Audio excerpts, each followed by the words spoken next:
Pour cette nouvelle vidéo, je me suis demandé comment on devait faire pour devenir un aventurier de koh légendaire. Quel était le facteur commun de tous les aventuriers qui sont considérés comme étant rentrés dans la légende de koh. Alors, je pense qu'il n'y a pas vraiment de facteur commun. En fait, chaque légende, entre guillemets, est légende à sa façon. Chaque personne est unique, chaque parcours dans koh est unique. Ceci dit, on peut quand même distinguer certains grands points qui font qu'un aventurier va être particulièrement marquant dans sa saison. Ce qui est sûr, c'est que c'est beaucoup lié à ce que vous pouvez apporter aux spectateurs, à l'image que vous renvoyez. Koh est avant tout une émission de télé, c'est pas un documentaire comme je l'avais déjà dit, donc le fait que vous rentriez dans la légende, ça va beaucoup se jouer à comment vous rendez à l'écran, comment les spectateurs vont percevoir votre aventure, qu'est-ce que vous allez apporter à l'émission. La première chose qui permet de marquer les esprits, c'est d'avoir une personnalité affirmée. Alors, elle peut être affirmée de bien des manières différentes. Vous pouvez être particulièrement drôle, vous pouvez être un type sympa, déterminé, impulsif. En tout cas, ce qui est important, c'est d'avoir un caractère marqué et de le montrer si possible. Et dans cette mesure, les facecams sont particulièrement importantes. Alors, votre personnalité, elle s'exprime tout au long de l'aventure, mais pendant une facecam, vous êtes seul face caméra, donc on ne voit que vous. Donc c'est vraiment le lieu d'expression de la personnalité par excellence. Et donc une bonne facecam, s'exprimer, dire ce qu'on pense du jeu, dire ce qu'on pense de telle ou telle personne lors d'une facecam, être un peu sans filtre, c'est quelque chose qui peut être vraiment valorisé. La deuxième chose qui fait qu'un aventurier devient un aventurier marquant, c'est sa capacité à prendre des responsabilités. Ça va être, par exemple, aller au conseil de la réunification. Dans certains cas, c'est les candidats qui proposent eux-mêmes, qui plaident leur cause auprès de leur propre équipe pour aller au conseil de la réunification.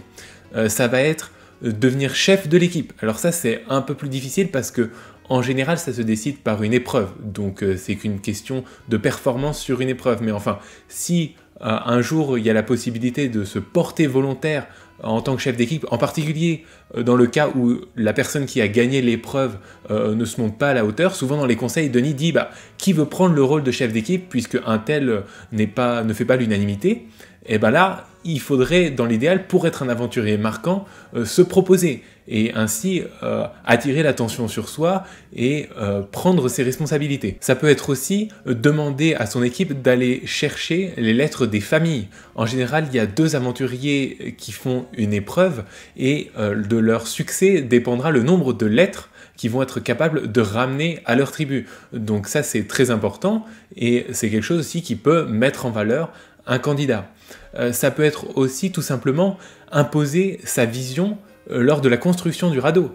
Si vous dites jamais rien, vous vous contentez de suivre, les caméras vont pas être particulièrement braquées sur vous. Si vous avez des idées, et en particulier si vous clashez un petit peu avec un membre de votre équipe pour imposer votre vision des choses, là, tout de suite, vous êtes beaucoup plus intéressant. Ça peut être aussi, tout simplement, aller essayer d'explorer l'île d'à côté. Vous dites, écoutez, on trouve pas trop de ressources dans notre coin, je vais essayer d'aller nager un peu, qui veut venir avec moi? Enfin voilà, prendre le lead sur une sorte d'expédition pour trouver des terres un peu plus accueillantes, ça peut aussi marcher.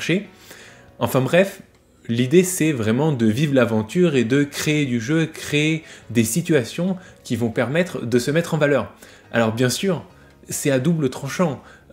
Quand vous faites ça, à chaque fois que vous prenez la parole, typiquement, vous risquez de vous mettre quelqu'un à dos, c'est une prise de risque. Si jamais vous proposez une idée, c'est le risque que cette idée ne marche pas, enfin, c'est toujours le même problème qui existe depuis le début de koh. Donc c'est pour ça que certains aventuriers sont beaucoup sur la retenue, parce qu'ils ont peur que ce qu'ils disent ou les responsabilités qu'ils prennent leur portent préjudice. Mais dans ce cas, forcément, c'est un peu plus difficile de devenir un aventurier légendaire. Une troisième possibilité, c'est d'avoir été en danger et d'avoir réussi à s'en sortir. Ça, c'est quelque chose qui marque beaucoup. Et s'en sortir de préférence sur une épreuve. Ça, c'est vraiment le top. Si vous arrivez à sauver la situation grâce à votre victoire sur une épreuve d'immunité, c'est quelque chose qui peut beaucoup marquer. Après, il y a 2 problèmes.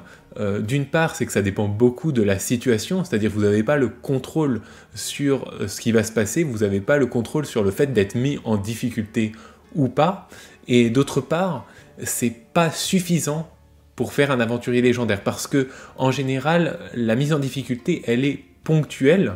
Vous arrivez à sauver votre peau une fois, et en général, ça se reproduit pas 2 fois, et donc c'est pas assez long, c'est trop court pour que vous puissiez vraiment marquer les esprits, marquer 30 jours d'aventure ou 40 jours d'aventure uniquement sur une épreuve individuelle.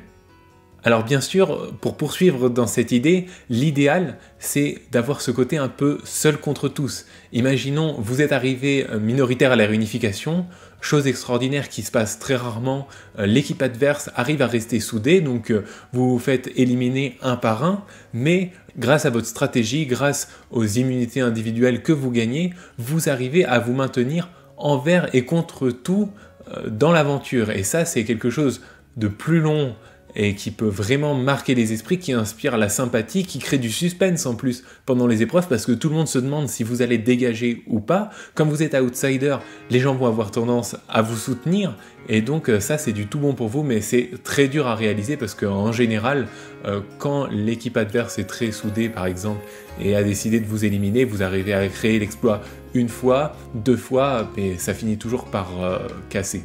Bon, puis on va terminer par le plus évident, hein. Pour marquer les esprits, tout simplement, faut être bon, très bon, voire excellent dans un ou plusieurs secteurs du jeu, que ce soit les épreuves, qui sont vraiment le lieu où vous pouvez marquer les esprits, que ce soit par votre force physique, par votre force mentale, par votre sens de l'équilibre, par votre sens de la logique, enfin c'est vraiment là où vous pouvez vous illustrer.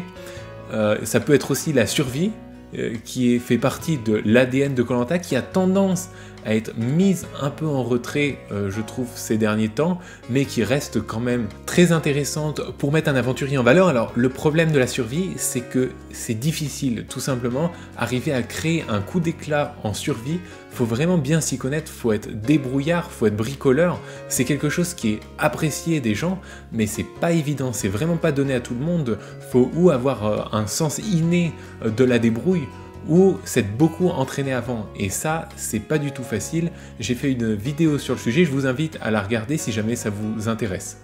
Et enfin, vous pouvez être excellent en stratégie, ça aussi c'est quelque chose qui marque, mais j'émettrai plus de réserve sur la stratégie. C'est un peu difficile de devenir un super aventurier rien que par la stratégie, parce que la stratégie a une place un peu bizarre dans le cœur des téléspectateurs. Il y a vraiment 2 types de perception de la stratégie. Pareil, j'ai fait une vidéo sur le sujet, si jamais ça vous intéresse d'en discuter un peu plus. Mais voilà, je termine cette vidéo presque en enfonçant des portes ouvertes.